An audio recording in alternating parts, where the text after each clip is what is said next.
이번 시간에서는 그 반려동물 법률 상담 사례에 대해서 공부해 보시도록 하겠습니다. 자, 반려동물을 이제 키우시다 보면은 여러 가지 이제 분쟁 사례가 많이 발생하고 있습니다. 이런 부분에 있어서 그 저희 센터에서 그 여러 가지 이제 법률 상담을 진행을 하고 있는데 그 사례들을 몇 가지 이제 소개해 드리도록 하겠습니다.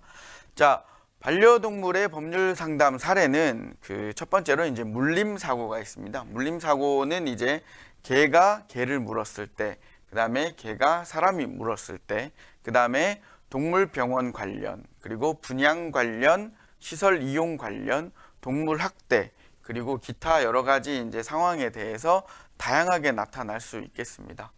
그런데 이제 이러한 그 반려동물의 이제 사고에 대해서 관리 책임을 지셔야 됩니다. 이제 견주들께서는.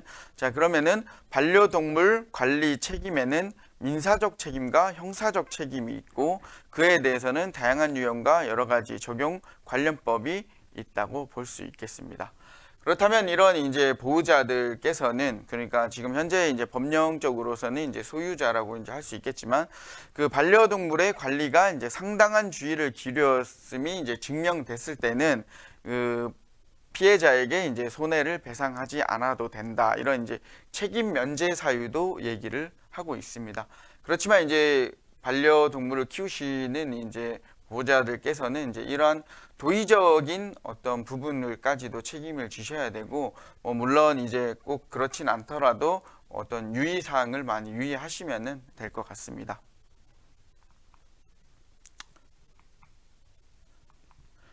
네. 자, 그렇다면 이제 반려동물 이제 법률 상담 사례 중에 첫 번째인 이제 개물림 사고, 그러면 이제 개가 사람을 물었을 때의 경우입니다. 자, 상담은 이런 상담이 있었습니다. 산책을 시키다가 견주가 이제 보호자가 목줄 손잡이를 놓쳐서 강아지가 이제 도망가는 어린아이의 장단지를 물었습니다. 그런데 이제 이 어린아이가 0.5cm 정도의 이빨 자국이 장단지에 남았고 피가 맺혀서 2주 치료의 진단을 받았습니다. 자, 그런데 이제 하루가 지나고 뭐 약간 멍이 붓고 뭐 넓어졌다고 하고 아이는 이제 등교를 잘하는 이제 약간의 그 약한 이제 그런 상처였지만은, 이러한 이제 질문은 이제 관련 법률에 어떤 적당한 합의금이 어느 정도이고 합의가 원만하게 이제 이루어지지 않았을 때는 어떠한 법적인 조치라든지 벌금이라든지 이런 부분들이 이제 궁금하다. 그래서 이런 원만한 해결을 위해서 어떠한 방법이 있는지 이제 상담을 주신 사례가 되겠습니다. 자, 그래서 이러한 그 사례에 대해서 먼저 민형사상 책임에 대해서 먼저 말씀을 드리겠습니다. 자, 반려견에 있던 보호자는 반려견의 어떤 목줄을 단단히 잡을 의무가 있습니다. 그럼 목줄 길이는 어디까지 해야 되냐? 지금 현재 법에는 이제 주의가 필요한 정도라고 되어 있는데 보통 한 1, 2m 정도, 뭐 1, 2m라고 하더라도 뭐 문제가 발생하면 그 부분에 대해서는 책임을 지셔야 된다, 이렇게 보시면 되겠습니다. 그런데 이제 이러한 신청인께서는 이러한 이제 목줄을 놓친 과실이 있고 그 꼬마에 대한 장단지의 어떤 상해에 대한 부분이 있기 때문에 민사상 손해배상 책임이 있다, 이렇게 볼 수 있겠습니다. 그래서 물론 이러한 부분들이 이제 그 형사상보다는 현재로서는 민사상 책임 정도다. 그래서 그 손해배상액으로는 꼬마의 어떤 기왕 치료비, 그리고 이제 향후 치료비, 위자료 합계액을 그 손해배상액으로 산정하시면 되겠습니다. 또한 그 반려견의 어떤 보호자가 목줄을 놓친 과실로 사람의 신체를 상해하게 이르렀을 때는 형사상 과실치상죄가 성립이 됩니다. 이 부분에 대해서는 민사상으로 이제 따로 갈 수도 있고요. 협의가 안 됐을 때는 이런 방법이 있겠지만은 원만한 해결을 위했을 때는 일단 민사상으로 그냥 치료비 정도 해결을 하시는 게 가장 바람직하겠고요. 형사상까지 가게 되면 이제 문제가 커질 수 있다, 이렇게 볼 수 있겠습니다. 그렇다면 이러한 이제 그 피해 보상액에 대해서 합의금을 얼마 정도로 책정하는 것이 좋으냐? 물론 그 때때 그 상황에 따라 달라지겠지만은 현재 상황에서는 피해자가 이제 합의가 이루어지면은 그 가해자와 피해자가 이제 합의가 이루어졌을 때는 형사처벌은 이제 면책이 될 수 있겠습니다. 그래서 가급적 합의를 하시는 게 바람직하겠고요. 과실치상죄는 이제 반의사불벌죄, 그러니까 피해자가 나는 처벌을 원치 않는다고 하면은 처벌을 하지 않기 때문에 이러한 이제 합의를 보시는 게 좋겠다, 이런 부분입니다. 자, 그래서 피해자의 시한 의사에 반하여 처벌할 수 없는 죄이기 때문입니다. 그래서 합의금은 병원비 일체, 그러니까 뭐 왔다 갔다, 그 다음에 향후 치료비 뭐 이런 것들을 다 얘기를 하고요. 그 다음에 소정의 위자료 합계액이 적정할 것으로 보입니다. 그런데 이제 뭐 그 적정한 금액이 얼마냐, 그런 부분들이 이제 서로 피해자와 가해자가 이제 잘 협의를 하셔야 되는 부분이죠. 그래서 위자료는 정해진 액수가 딱 정해져 있는 부분이 아니기 때문에 사고의 어떤 경위, 피해 등 종합적으로 고려를 해야 됩니다. 그래서 이 사안에서는 꼬마의 어떤 장단지의 어떤 치료, 그런 부분의 피해 정도가 약간 경미하다, 이렇게 보여지므로 일정액을 감액한 위자료로 합의금을 산정할 수 있을 걸로 보입니다. 물론 이제 뭐 부모 입장에서는 이제 뭐 이게 경미한 게 아니다, 과중하다, 이렇게 하면은 그 뭐 마음도 좀 헤아려 줘야 될 필요도 있다고 보여지고 있습니다. 그런데 이제 만약에 가해자와 피해자가 이제 합의가 이루어지질 않았다, 이렇게 이제 됐을 때 이제 신고 시에는 벌금은 어떻게 되느냐 한번 살펴보도록 하겠습니다. 자, 여기 보시면은 그 개물림 사고로 피해자가 경미한 상해에 이르렀을 때는 그 과실치상죄로서 기소 시에는 대체로 이제 벌금이 50에서 한 100만 원 정도 약식 명령이 나올 수 있겠습니다.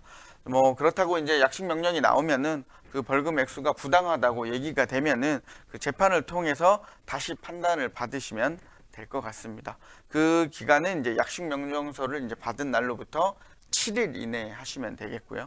자, 기존에는 이러한 그 약식 명령에 대한 정식 재판 청구 시에는 그 불이익 변경 금지 원칙에 따라서 정식 재판 판결 시 약식 명령 벌금액보다 많은 금액을 선고할 수 없기 때문에 이러한 부분들 잘 고려하셔가지고 이제 하시면 되겠습니다.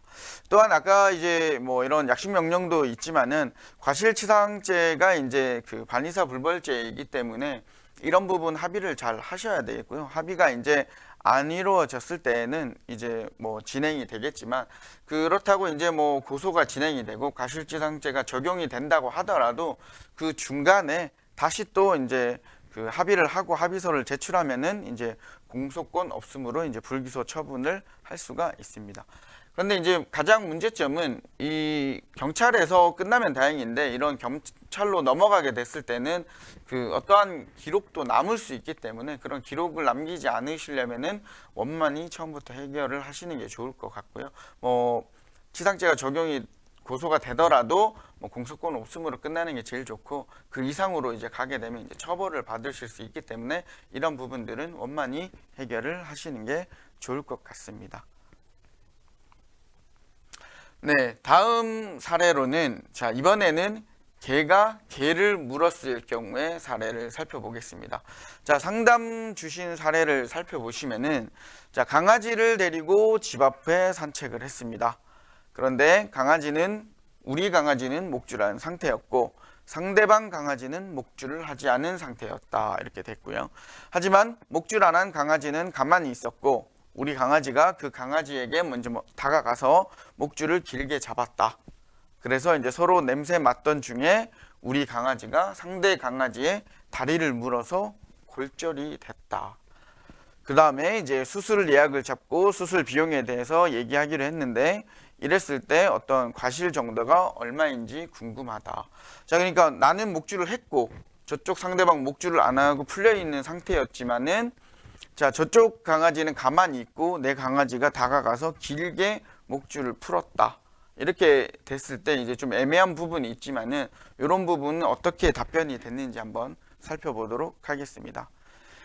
자, 먼저 책임에 대한 부분을 살펴보시면은 자, 반려견을 산책시키는 중인 점유자, 그러니까 보호자께서는 반려견이 타인 또는 타인의 반려견에게 위해를 가하지 않도록 주의할 의무가 있습니다. 자, 이러한 이제 신청인께서는 반려견의 목줄을 했지만은 사고 예방을 하지 못했다는 일단 과실이 있겠고요. 상대방 반려견에게 골절을 입혔으므로 상대방에 대한 민사상 그리고 또 형사상의 이제 손해배상 책임이 있을 수도 있습니다. 현재에서는 민사상에 대해서 이제 민법 제 759조에 의한 그 주의 의무에 대해서 있겠고요. 그렇지만 이제 이런 부분에 있어서 목줄을 또 길게 했기 때문에 이런 부분이 있습니다.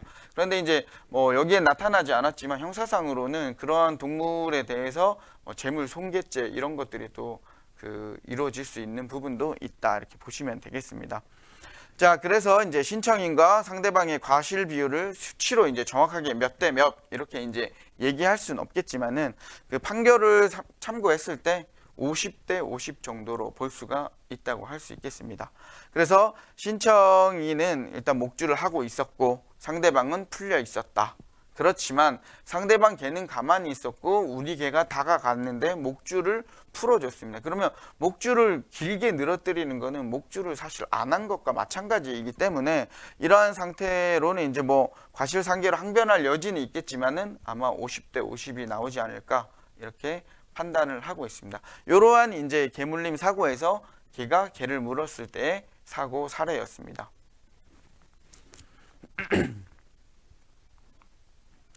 자, 이제 다음 법률 상담 사례는 어떤 기타 이제 개물림 사고가 아닌 어떤 기타 사례로서 그 마킹에 대한 부분이 되겠습니다. 어떠한 사례인지 한번 살펴보도록 하겠습니다. 자, 공원에서 반려견이 다른 사람 옷에 마킹을 했습니다. 자, 그러다 보니까 이제 보호자는 이제 세탁비를 제공을 하겠다 이렇게 했지만은 피해자께서는 이 옷이 새 옷이기 때문에 세탁비가 아니라 옷값을 물어내라 이렇게 얘기를 했고, 가방에도 묻었다. 그러니까 가방 세탁비도 달라 이렇게 요구를 한 것이죠. 그러다 보니까 이제 세탁비만 제공하면 되는지 아니면 옷을 사줘야 되고 가방에 대한 그 세탁비까지 다 물어줘야 되는지 이러한 상담을 해오신 사례라고 볼 수 있겠습니다. 자, 여기에 대한 답변을 한번 살펴보시겠습니다. 자, 답변으로서는 상대방에게 지급해야 되는 금액입니다.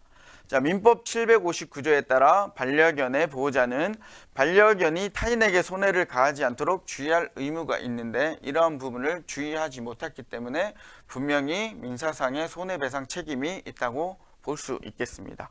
자, 그래서 반려견의 배설물로 타인의 옷, 가방 이런 이제 재산상의 오염이 됐기 때문에 책임을 지셔야 되고요. 이런 부분에 있어서 손해배상 책임이 있다 이렇게 볼 수 있겠습니다.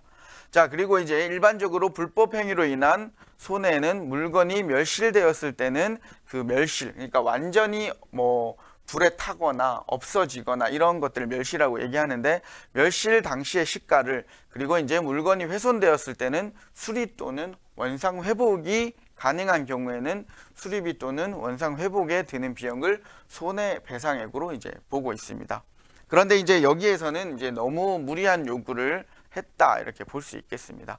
그래서 이제 이 사안에서 마킹으로 인한 옷과 가방의 멸실, 즉 못 쓰는 것 같은 상태가 된 것이 아니라 오염이 되었기 때문에 그런 이제 옷과 가방에 대한 원상복구, 그 다음에 원상회복을 할 수 있는 그런 그 옷값이 아닌 옷과 가방의 세탁비 상당액을 손해배상액으로 책정을 하면 될 것입니다.